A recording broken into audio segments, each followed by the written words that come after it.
Welcome to the Militia Gaming community. I'm Trigger, and this is everything I love and everything I hate about the Crew MOTORFEST so far. Let's go!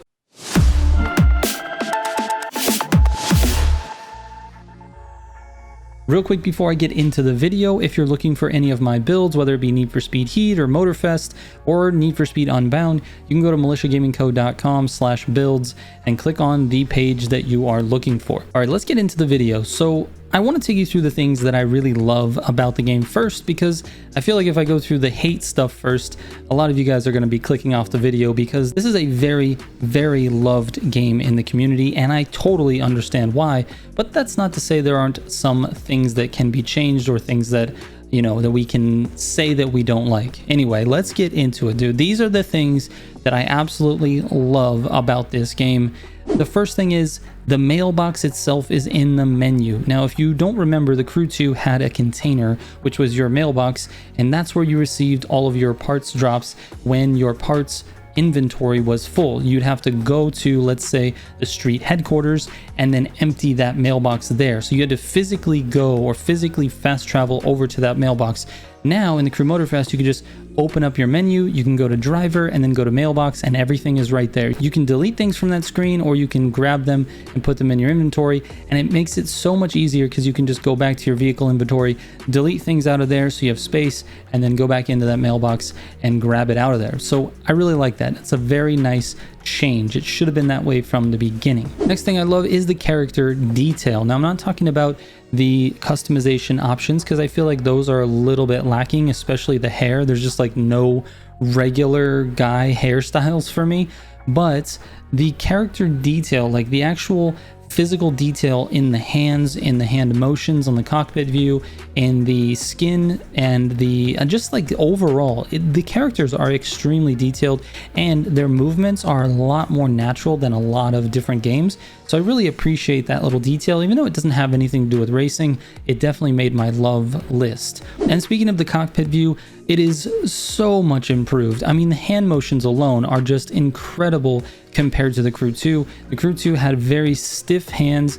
There wasn't a lot of steering wheel motion, and it kind of felt weird because it was like you were turning the car, but the wheel wasn't turning. In this game, the wheel turns when you turn the car, and it feels like it's connected. It feels like it's actually doing the thing that you're supposed to be doing in real life. Next on the list is the sheer variety of things to do. You've got weekly summits. You've got grand races, which are 28-player races. You've got Demolition Royale, which is a battle royale in demolition mode. You've got a custom show where you can customize your car and enter it in a show and see who gets voted the top dog. You got 15 different playlists, each with a different driving style, and I'm not even joking about this. There are not that many disciplines in this game, but within the playlists, you're actually feeling like you're driving different disciplines. Like you could be driving a Street 2 car, but then you drive a different Street 2 car in a different playlist, and it has a completely different theme and a completely different feel. So the events were designed very, very nicely, and 15 is a lot of playlists. There's over 110 races, or over 110 different events through these playlists, so bravo to them. They actually provided a very wide variety of things to do in the game, and I'm going to be grinding this for a long time, so that definitely makes the love list. And speaking of the grand races are absolutely the most fun thing to do in the game. It is insane how much fun you can have with a 28-player race. Now, on the flip side, they're also the most frustrating thing to do, because so many people don't know how to race, and you put a bunch of people in that same atmosphere, in the same area, and then we all just run into each other like crazy. So it's just chaotic, but at the same time, that chaos creates a lot of fun and a lot of weird moments. And so I really love the grand races. It's a very nice addition to the game, and I think that's really where the end game is going to be with this game. It's going to be a combination of the grand races and the summit. The next thing I love are the car sounds. These sounds in this game sound so good.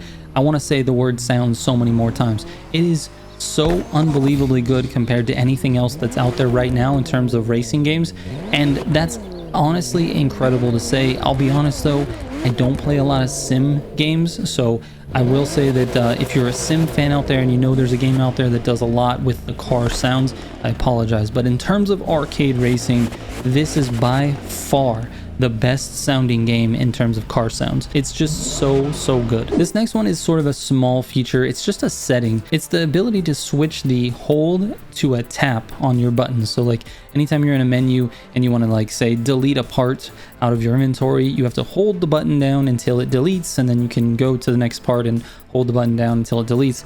You can switch that setting in the menu. You go into your accessibility menu and then you switch the hold button to tap option, and it makes your life so much easier. I don't know why they have the hold button. Maybe if you want to change your mind, you can let go. So be careful. If you do tap it once you've switched the setting, you will just tap it and delete a part. The next thing I love about this game are the leaderboards. There are tons of leaderboards. There's like a leaderboard for everything. Every single event in the game has different leaderboards. You've got leaderboards for that race itself, for the required car that you use in the playlist, and then you've got a custom leaderboard where you can use literally any car and see who can go the fastest. That means you can use an Alpha GP car on a street race, or a street car on a hypercar race, or I mean, you can't use cars in boat races, but you get the picture. And there's a leaderboard for that. Not only that, but you can sort the leaderboard by your platform, your friends, or the global leaderboard. So this game really thought of everything when it comes to leaderboards, and I absolutely appreciate that a lot. This definitely goes on the love list. Next up is the ability to cross save, but also cross play. So what that means is you can play with your friends who are on PS4, but you can also start the game on your PC. And if you want to switch over to your PS4, let's say your PC is in your office and your PS4 is in your living room, and you want a more comfortable experience, you can be progressing and grinding in your office on your PC and then just go over to your PS4 and switch over, as long as your Ubisoft account is the same for both your PlayStation and your PC. And then going back to the races, I spoke a little bit about this with the leaderboards just a second ago, but there's a custom mode. You can change the weather and the time of day. You can change the car you're using. You can literally select any car in your entire inventory to use on that race, even if that car is not necessarily that same vehicle class, which is amazing. And you can actually invite your friends to those races as well. So that's sort of your custom sort of private mode that works for literally every race in all of the playlists. And in addition to that, some of the playlist races have modifiers. For example, one of the modifiers within the Porsche 911 playlist is that you have to drive clean. And if you throw on one of those modifiers, meaning there's going to be extra cones and things that you can't hit, you can't touch other players, can't run into walls, the cleaner you drive, the more money you can make. So you can actually change the way the game is played in order to make more money at certain events. It's actually great. It's brilliant. Now, I'm sure as I continue to play this game, the love list is going to continue to grow, but I do have to show you some of the things that I just really despise about this game. I will say though that these are all fairly small issues. I mean, I don't think that there's anything that's like game breaking. Overall, I freaking love the game, and I can't wait to play it every minute of the day. I want to go back and play. So don't take these too hard, but these are the things that I hate. The first thing is what I'll call double stuff. So basically the game makes you do things twice for some reason, and I'm not talking about events. I'm talking about like pressing a menu button twice to get to the menu. Yeah, it sounds stupid, but basically to open your menu, you have to press the menu button, and then it automatically puts you on the profile screen. And in order to get to the sidebar menu, you have to again press the menu button. Like if I just want to open up the settings, I just want to press the menu button and have it already be selected on that sidebar so that I can go down to settings and change something, or go to activities and change something. I don't want to click the menu button and then have to click the menu button again to get to that sidebar. Just put us naturally on that, and then allow me to select one of those things. Or if I just press right on the D-pad, it goes into the profile screen. So just a little bit of like UI business right there. In addition to that, you have to like go to the playlist container in order to unlock the playlist and unlock the fast travel point, but like the container itself is not really good for anything once you complete the playlist, so I'm not really sure why that mechanic exists. Also, the very first race of the playlist is never necessarily in that location where the container is, so you have to drive to the container, you have to unlock the playlist and watch a cutscene, and then you have to drive to the first race, which is not in that location. It just feels like a lot of double things are happening, and I just absolutely hate that. All right, moving on to the next one. You can't view the entire map. This bugs me so much.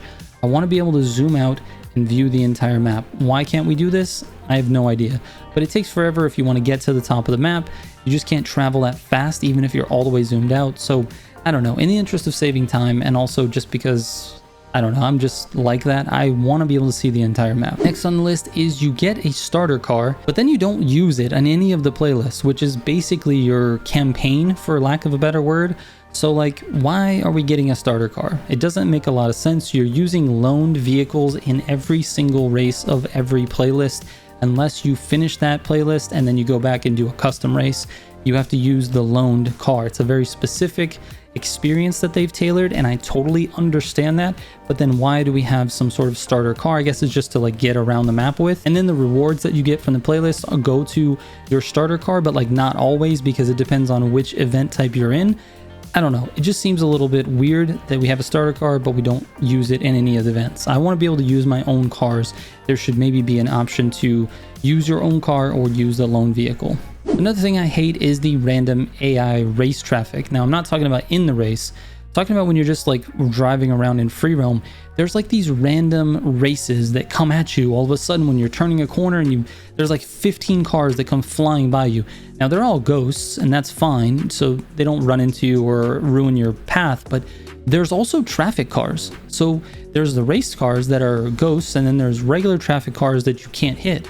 And sometimes from a distance, you can't tell which one is which, and so you're dodging the cars that are ghosts, and you think a car is a ghost, and then you just run straight into it. It's just, I don't know, it just seems weird. There's no difference between those, and honestly, those cars are there to just make the world feel more alive, and it doesn't need it. Just put regular traffic in there that I can't run into and call it a day. Next up on the hate list, though, is the 4-player crew limit. This has to be adjusted, and I don't think it's going to be.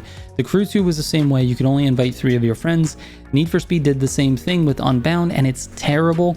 And now MOTORFEST has done the same thing with a 4-player crew limit. It's horrible. Guys, we need at least 8 players. It would be nice to have 16, but I would settle with 8. And speaking about playing with friends, this one really bugs me. This is one of the hate things that I absolutely hate. It's probably my least favorite thing about the game.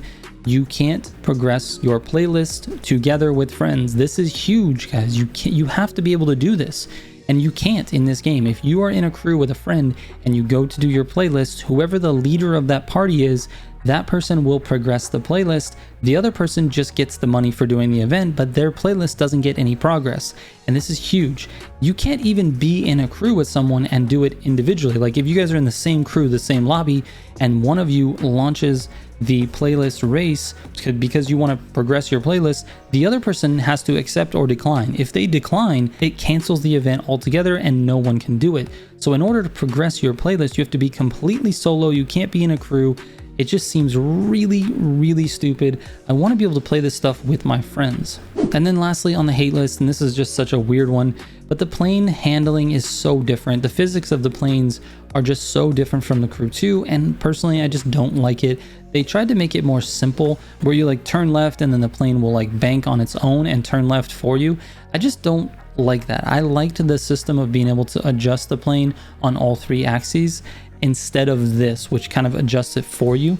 I've actually turned off all the assists for the planes, and it feels better to me, but it's still not great. I'm not a fan. Now, before I end the video, I know you guys are just like ready to click off, but before I end the video, there's a few things that I don't like about the game, but I think are fixable, and that is a lot of frame rate drops. I'm experiencing a lot on PC, and I'm running a 3090 GPU with an i9 processor, so it's not like my computer is just having an issue. It's a very capable machine to run this game on, so frame rate drops are an issue. I actually had to downgrade the visuals for all of the environment all the way to low. I kept everything else on ultra, and that seems to have fixed it a little bit, but I still think the frame rate drops are an issue, and I think they'll probably fix that with updates going forward. The next is the driving line, the navigation line. It's super wonky on like a bunch of different races. It tells you to go like, it'll tell you to go up a hill, or you know, it'll tell you to go over a wall or whatever. I mean, it's just like really wonky. I don't think they had a lot of time to like test every single thing. And then along the lines of like connecting with friends, it's really sort of hit or miss. Sometimes it's very easy, you know, with the snap of a finger, your friends are in your crew and it's not an issue. But sometimes it just like really gives you an issue. Like it won't connect you to your friends, and so then they have to invite you instead of you inviting them. It just seems like they can really make improvements in that section. And then the last thing is the map size. This is something I've talked about in previous videos. The map is just too small for a game that's this big. You end up driving on the same roads a lot. That being said, it doesn't necessarily feel small. It's not like you're driving around and like, man, this map is really small. It's just smaller than what we're used to in the Crew 2. So you can take that however you want, and this is something they can definitely fix with updates. There's plenty of Hawaiian islands that they can use for future content, future stories, future playlists, whatever you want to call it, and expand this map. So it's something they can fix, and I'm not too worried about it at this moment in time, but it is smaller than the Crew 2. I really enjoy being able to just drive from New York all the way to San Francisco. So anyway, the map size is an issue, but that's it, man. This is sort of my first impressions video, and I appreciate you guys watching. It's kind of crazy how good this game is compared to other games in the market right now, particularly Need for Speed. I'm a huge Need for Speed fan, and I love what Need for Speed gives us, but it's just lacking compared to this game. So overall, very positive experience. Keep your eyes on the channel though, because I'm going to be doing a very detailed long review. After I've had a few hundred hours in the game, I can really give you an idea what this game is all about and do something a little bit more well thought out. And if you made it this far in the video, you're an absolute all-star. Remember, you guys can send me DMs on Instagram, Twitter, or Discord. I read every single message, and I can answer as many questions as I can on a daily basis. So anyway, thank you guys so much for watching. I will catch you on the next one. Trigger out.